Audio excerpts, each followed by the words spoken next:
Hi viewers, welcome to our channel. ప్రస్తుతం మనతో పాటు దాము బాలాజీ గారు సీనియర్ జర్నలిస్ట్ ఉన్నారు. వారితో ఒకసారి మాట్లాడదాం. నమస్కారం సార్. నమస్తే. సార్, మనం చూస్తున్నాం బెట్టింగ్ యాప్స్ ప్రమోట్ చేస్తున్న ఇన్ఫ్లుయెన్సర్స్ అండ్ యూట్యూబర్స్ అందరిపైన కూడా కేసులు నమోదవుతూ వస్తున్నాయి. వాళ్ళందరూ కూడా విచారణ అయితే ఎదుర్కొంటున్నారు కూడా.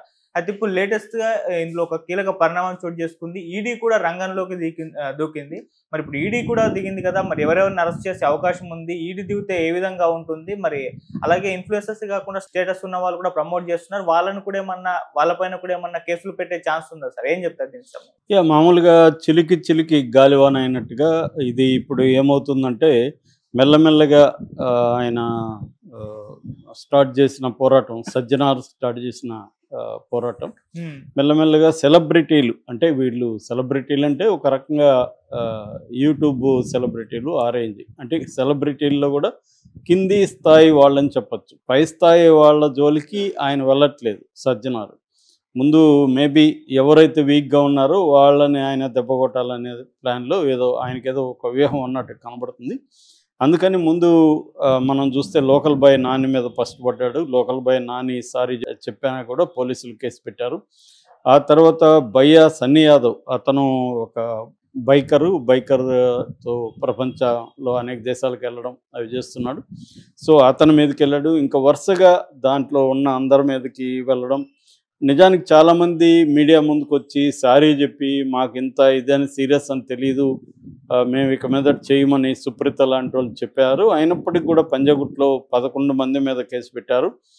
విష్ణుప్రియ, సుప్రీత, ఇమ్రాన్ ఖాను, హర్ష సాయి, రీతు చౌదరి, టేస్టీ తేజ, తర్వాత శ్యామల, కిరణ్ గౌడు, సన్నీ యాదవ్, ఇలాంటి బండారు పేషియాని, ఇలాంటి వాళ్ళ మీద అంతా కూడా కేసు నమోదు చేశారని చెప్తున్నా. నిన్నైతే టేస్టీ తేజ అండ్ విష్ణుప్రియని విచారణకు రమ్మని పిలిస్తే టేస్టీ తేజ మాత్రం వచ్చాడు, విష్ణుప్రియ రాలేదు.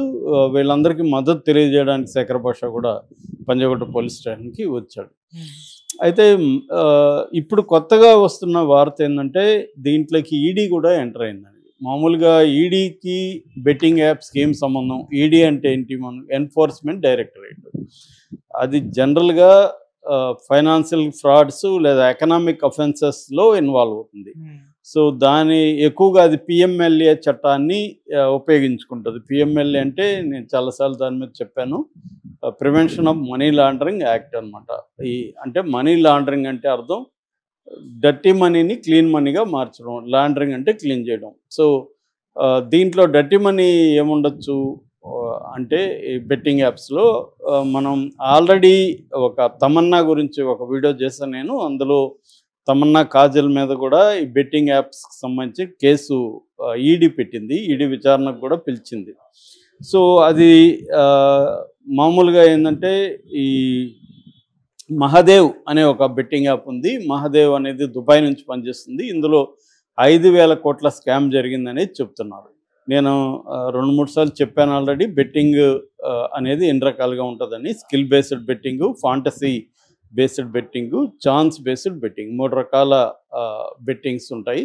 సో ఈ బెట్టింగ్ యాప్స్ కూడా 3 రకాలుగా ఉంటాయి. సో స్కిల్ బేస్డ్ వాటిని ఎప్పుడు కూడా బ్యాన్ చేయలేదు ఇండియాలో. స్కిల్ బేస్డ్ అంటే ఫర్ ఎగ్జాంపుల్ హార్స్ రేసింగ్, అది బ్రిటిష్ వాళ్ళ కాలం నుంచి కూడా ఉంది హార్స్ రేసింగ్.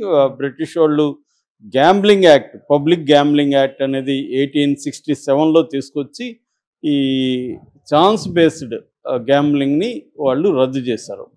ఆ తర్వాత అదే చట్టం కంటిన్యూ అవుతుంది. ఇంకా డిఫరెంట్ చట్టాలు ఉన్నాయి, నేను చాలాసార్లు చెప్పాను. సో మన కొన్ని స్టేట్స్ కూడా ఏంటంటే దీన్ని బ్యాన్ చేశాయి. ముఖ్యంగా ఆంధ్రప్రదేశ్ జగన్ ప్రభుత్వం ఉన్నప్పుడు బ్యాన్ చేశారు, ఇక్కడ కూడా బ్యాన్ చేశారు. అయితే ఇప్పుడు ఒక వార్త ఏమనిపిస్తుందంటే చంద్రబాబు నాయుడు దీన్ని బెట్టింగ్ యాప్స్ని అలో చేయబోతున్నాడు. ఎందుకంటే దాదాపు 1,300 కోట్ల పైన ట్యాక్స్ కలెక్షన్ అవుతుంది, అది ఎందుకు వదులుకోవాలి, ఎలాగో ఇది చేస్తున్నారు కదా అని ఆలోచిస్తున్నట్టుగా కూడా ఒక వార్త వచ్చింది. సో మన సెంట్రల్ గవర్నమెంట్ కావచ్చు, స్టేట్ గవర్నమెంట్స్ కావచ్చు, బెట్టింగ్ యాప్స్ మీద ఒక ఉదాసీన వైఖరిని కలిగి ఉన్నట్టుగా కనబడుతుంది.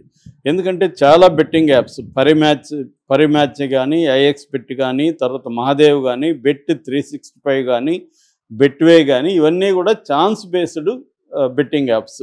అంటే ఆన్లైన్ క్యాసినో కావచ్చు, ఆన్లైన్ ప్యాకెట్ కావచ్చు, లేకపోతే ఏ టీం గెలుస్తుందనో, ఏ ప్లేయర్ గెలుస్తుందనో, ఎవరెన్ని రన్స్ చేస్తారో ఇవన్నీ బెట్టి చేయడం అనేది జరుగుతుంది.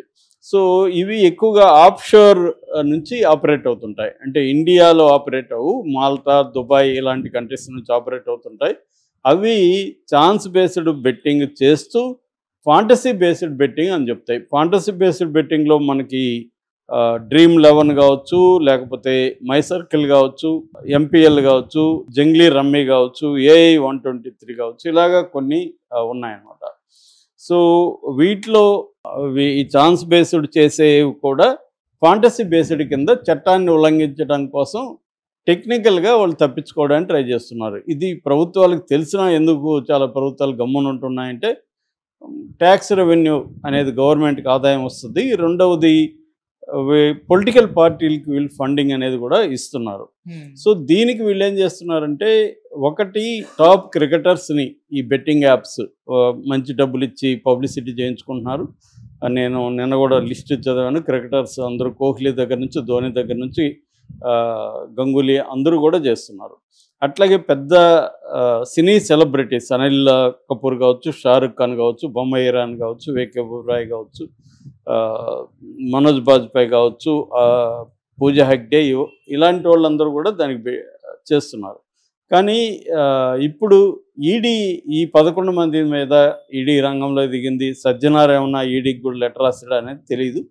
అయితే ఈడీ ఎందుకు దిగిందంటే, వీళ్ళకి ఆఫ్షోర్ నుంచి అకౌంట్స్ నుంచి అక్రమంగా డబ్బులు వీళ్ళ అకౌంట్లోకి వస్తున్నాయా, వీళ్ళు ఏమన్నా బిట్ కాయిన్స్లో పెడుతున్నారా అనేది చూస్తుంది అనమాట. అంటే గవర్నమెంట్కి ట్యాక్స్ కట్టకుండా బ్లాక్ మనీ రూపంలో, హవాలా రూపంలో వీళ్ళకి కానీ ఏమన్నా డబ్బులు వస్తే మాత్రం ఈడీ చేతిలో వీళ్ళు ఇరుక్కునే అవకాశం ఉంది.